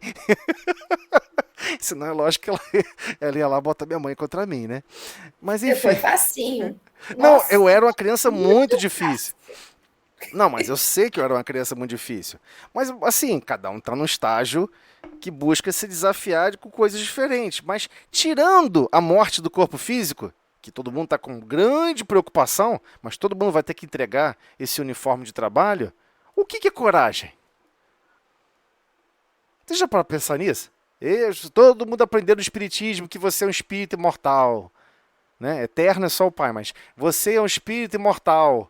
Tá, mas se você é imortal, você tem medo de quê? E se você tem medo de alguma coisa, como é que você desenvolve coragem? E que coragem é essa para fazer o quê? Vocês vão ter que responder isso, gente. Na verdade, acho que hoje a gente fica esperando chegar, né? A situação para a gente ter coragem. Mas talvez a situação tenha passado e você não identificou. Porque o seu conceito de coragem é perder o corpo físico. Ah, não tá tendo risco de corpo físico. não tem risco de morte de corpo físico, eu não preciso exercer coragem. Onde está escrito isso? Não é na doutrina espírita. Porque tudo na doutrina espírita está ensinando a você desenvolver coragem para se autodesenvolver, para se transformar, para fazer mais amanhã do que fez hoje. Então são situações que são difíceis, porque a gente não está acostumado a lidar com desenvolver coragem para o espírito mortal que nós somos. A gente fica com o vocábulo coragem do língua portuguesa associada a correr risco de vida. Coragem de andar numa corda bamba, coragem de não sei o quê. Ia lá, o mar está revolto, 3 metros de altura a onda, duvida alguém entrar lá. É lógico que eu vou entrar. Quem mandou falar duvida? Aí que eu vou entrar mesmo. Eu tenho certeza que eu consigo sair. Então, isso é o alto amor. É o alto amor. Quando alguém está falando de coragem, ele está falando de alto amor. São potenciais de força íntima que já estão em você, que já está dentro de você. Você consegue... Olha só, por exemplo, teve um episódio, vocês vão entender. Vocês vão chamar de sacrifício e eu vou chamar de alto amor. Teve uma mãezinha uma vez que levou o filho no zoológico, a criança caiu dentro de um poço com um crocodilo, o crocodilo foi lá, abocanhou a criança, ela pulou dentro do poço com outros crocodilos, ela engatou a mão no crocodilo, abriu a boca do crocodilo e tirou a criança. Ela não ficou só gritando, chamando socorro. Ela não pulou e ficou soprando e gritando com o bicho. Ela enfiou a mão na boca do crocodilo, abriu com força e tirou a criança. Ela fez isso porque ela sabia que ela conseguiria. Ela tinha certeza. Ah, mas ela correu risco de vida. Ela não está preocupada com isso. Ela já tem coragem de usar os potenciais que ela tem capacidade de exercer. Isso é potencial de força íntima, gente. Isso é uma das coisas mais nobres que vai alavancar a nossa consciência, tanto para exercer o mal, quanto para exercer o bem. Alto amor não tem nada de vou usar o alto amor para bondade. Se a palavra tem um pouquinho de amor nela, quer dizer que ele já vai gerar bondade. Isso não é verdade. Quando você entra para um exército e você vai invadir um país estrangeiro e você vai lutar, você tem alto amor próprio, de potenciais de força íntima, de suportar condições adversas. Porque você está lutando por uma verdade, você acredita que aquilo é verdade. Você pode estar mega errado, mas a experiência, você está treinando o quê? O alto amor. 90% do treinamento aqui na Terra, mais basal, mais simples, é de alto amor. A gente não tem isso desenvolvido. E vamos ter que desenvolver, não tem como prosseguir sem alto amor. É isso que a gente vai descobrir depois. Não é só uma ferramenta. Você não tem como amar o próximo como a si mesmo. Você não tem como agir com sacrifício com o próximo. Ou seja, se auto-sacrificar para amparar o próximo, se você não tem coragem de se auto-sacrificar para desenvolver a si mesmo, para exercer uma função que você quer exercer. É isso. Não tem outro caminho, gente. Eu sei que parece uma coisa esquisita, parece uma coisa de psicopata, mas, de certa forma, todos nós somos um pouco psicopata. Mas, do ponto de vista de desenvolvimento de coragem, você sabe que você é imortal. Se você é imortal, qual é a sua definição de coragem? Você vai descobrir que você nunca pensou sobre isso. E, às vezes, a pessoa é espírita há 30 anos, há 50 anos, há 100 anos, ou talvez há 10 encarnações, há 3 encarnações, 10 não tem como, né? Mas há 2 encarnações. E não consegue entender o conceito de coragem para o espírito mortal. A coragem é de transformar-se. A coragem é de exercer os seus potenciais agora no sentido positivo. Mas esses potenciais você teve que desenvolvê-los. Você desenvolveu por tentativa e erro, mas Deus é perfeito. Mesmo você errando, mesmo você fazendo loucura, o cara é assaltante, pula na casa dos outros, faz isso, faz coisa errada, faz aquilo outro, não sei o quê. Na outra encarnação, de repente, ele vai ser vigilante. Vai proteger patrimônio dos outros. E vai continuar usando a mesma experiência, agora no sentido positivo. Deus faz isso o tempo todo conosco. É um constrangimento atrás do outro. Mas é para desenvolver o alto amor. Ele não está patrocinando a vida para você exercer o pior, para você exercer assalto, roubo, latrocínio, né? Roubo seguido de morte, não é nada disso.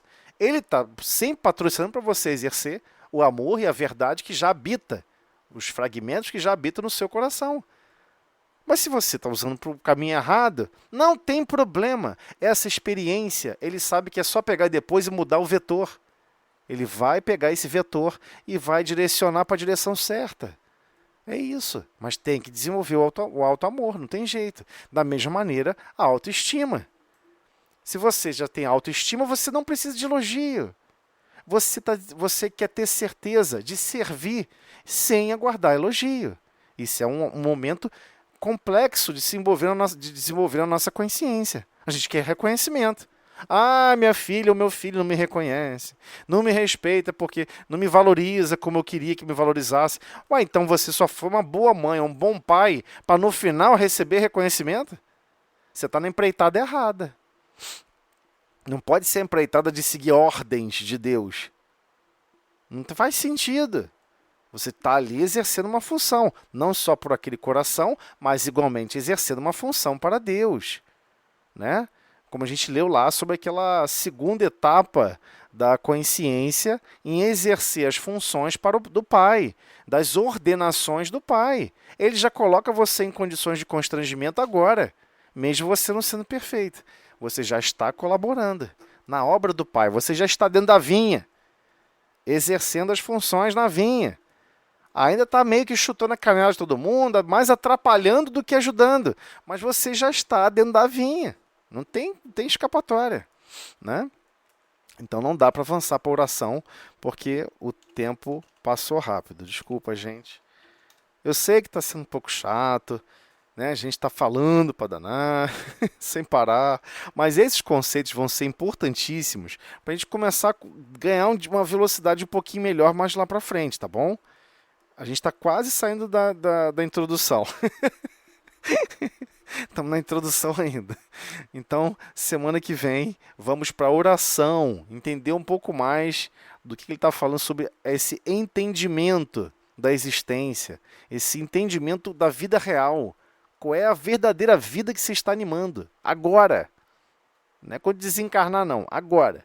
Um espírito que está 1/3 do tempo fora do corpo físico e 2/3 do tempo no corpo físico. Quais são reais, qual é a real vida que você está vivendo, animando o tempo todo, né? Aqui são comentários, mas o texto original está sempre marcadinho assim, tá bom, gente? Alguém quer falar mais alguma coisa? Algum comentário? Luciene? Já tá funcionando agora o microfone melhor aí, Luciene? Ou você está enrolado aí? Tem que ligar o microfone. Luciene? Oi. Oi, tudo bem? Quer falar alguma coisa? Eu tô sentindo que você quer falar. Eu tô sentindo que você quer falar. Pode falar. Tonzelli, eu estava ouvindo, mas eu, sinceramente, eu acho, para mim, ainda muito difícil certas coisas, entendeu? Não, para todos nós, E eu tá? também. Para todos nós. Para todos nós. Muito, muito complicado. Eu acho difícil para mim o entendimento de certas coisas. Então, eu estou mais assim ouvindo e também estava fazendo outras coisas junto, então não prestei tanta atenção. Mas, de qualquer forma, eu acho que é um livro que realmente tem que ser estudado dessa forma mesmo, né? Com muito cuidado, muita atenção, porque não é fácil falar ou ler, mas o dia a dia, né? Você vivenciar isso não é fácil, não. É muito difícil. Você ter essa consciência profunda, né? Desse ser profundo, sem reclamar, sem... A gente tem esse hábito, infelizmente, de reclamar, e a gente sabe já como espírito e pela doutrina que a gente escolheu, que a gente muitas vezes pediu para passar por aquela situação, né? Para o nosso progresso. E mesmo assim, mesmo sabendo dessas situações, a gente às vezes ainda reclama, né? E às vezes nem faz como deveria. Às vezes eu me sinto um pouco. Bem, nem vou falar isso porque é besteira, mas enfim. Culpada? Se sente Vindo. culpada? Hã? Se sente culpada? Sim, me sinto. Me sinto culpada, assim, por mais que eu tenha que chutar, defender, não sei o que, você sabe da situação, que eu não preciso ficar falando aqui, né? Mas ainda me sinto assim, que eu tinha vontade de fazer mais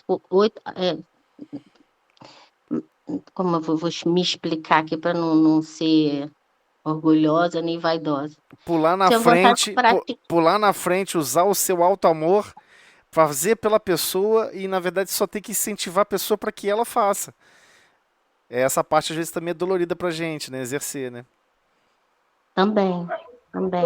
E também tem uma situação também que isso me aflige muito também. Eu sei que Jesus fala, né? Não dá, o que dá, você dá a mão direita, a esquerda não fala, e até com filhos também. Às vezes eu, no meu caso, me dou tanto para os meus filhos, e agora a netinha também, mas lá no fundinho, quando fazem alguma malcriaçãozinha, fazem alguma coisinha, ou não vê aquele sacrifício que eu fiz um sacrifício para poder fazer alguma coisa, né, por eles.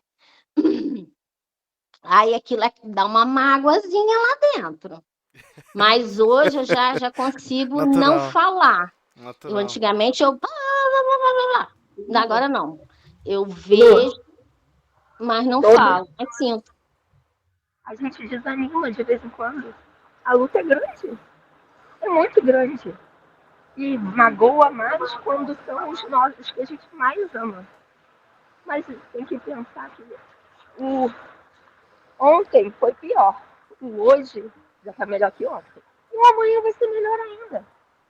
A gente cai um pouquinho, né, desanima. A semana passada mesmo eu estava assim para baixo, acabada. Mas aí você passa e lembra daqueles momentos mais difíceis que você já passou e como que você era. Mais difícil você também era. E hoje está melhor. Eu Amanhã lembro. vai estar melhor ainda. Entendeu? E é assim, parece que quanto mais. Eu Uma vez consegui o passar Totec por falou isso, né? isso. Uma vez o Totec falou isso pra mim. Quanto mais você pede para aprender a amar, mais vai aparecer oportunidades para você desenvolver esse amor. E vai ser no sacrifício, que hoje a gente ainda entende como sofrimento. Mas são oportunidades que a gente está tendo. A luta é grande, mas o porvir tem uma luz lá no fundo para a gente melhor. É isso que a gente tem que colocar na nossa cabeça. E é aquilo que eu falei. A gente sempre estou falando isso. Eu sempre estou falando isso porque é para entrar dentro de mim também. Porque o nosso lar é um ambiente mais difícil. Mais difícil. Foram as lutas, talvez seja de passados, coisas equivocadas que a gente fez ou oportunidades que a gente pediu mesmo para aprender. Não vamos pensar que é erro, né? São oportunidades. A questão que a doutrina passa para a gente sempre, né, é não desistir, não é isso? A gente não desistir jamais, né? Continuar sempre.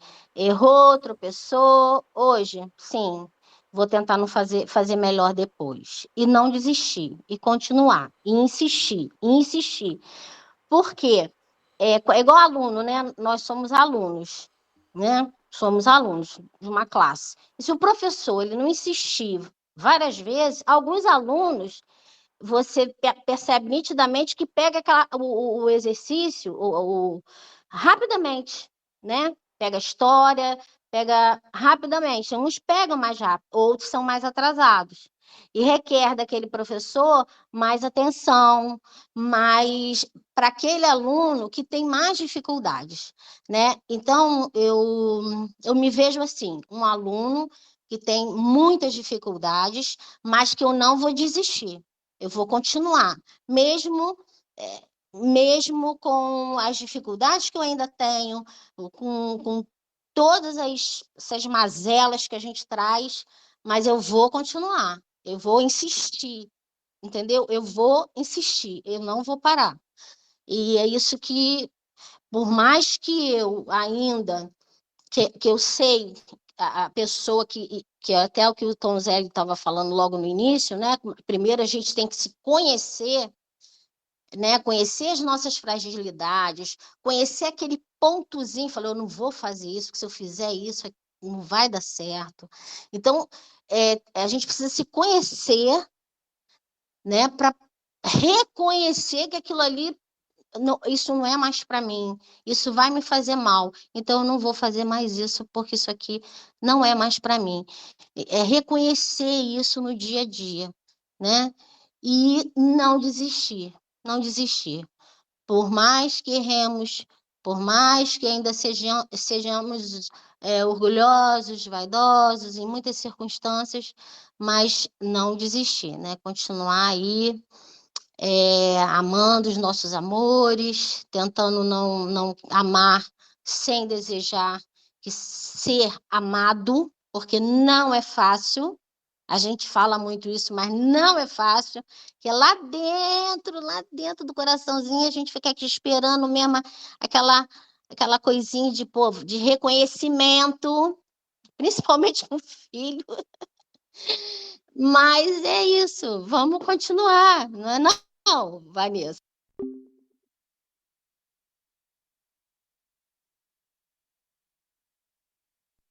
Eu sempre falo isso com vocês. Eu gosto muito de uma mensagem do livro Boa Nova. Agora virou até radionovela, né? Tem aquela radionovela, o áudio, né? Posso até colocar no grupo de novo. Sobre bom ânimo. Bom ânimo. Né? O discípulo estava lá. O discípulo estava lá desanimado, né? Então, como é bom. Hein, Luciano? Estava comentando aqui que eu estava distraído, mergulhado no que vocês estavam falando, né? Porque todos nós passamos por situações difíceis, todos sem exceção, né? E uma mensagem que eu gosto muito, quando eu tô assim meio para baixo, às vezes cansado, né? Sobrecarregado.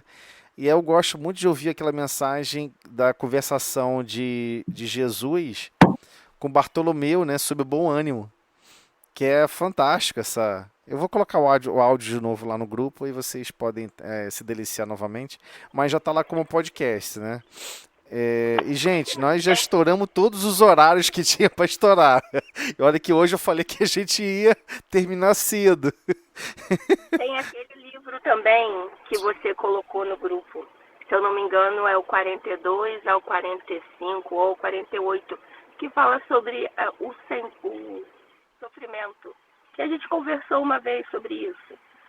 E fala também ali, explica também mais algumas coisas. Isso aí também me dá bom ânimo. Me faz enxergar que é um dia de cada vez, que o ontem passou, o hoje estou vivendo e plantando, tentando plantar coisas melhores para o amanhã. Se vou colher, talvez eu não colha os frutos, mas os que ficaram colherão. É isso que a gente tem que pensar, Lu. Exatamente. A gente já foi pior, que hoje a gente está melhor e que a gente vai melhorar ainda mais. Exatamente. Andréia, quer falar alguma coisa, Andréia?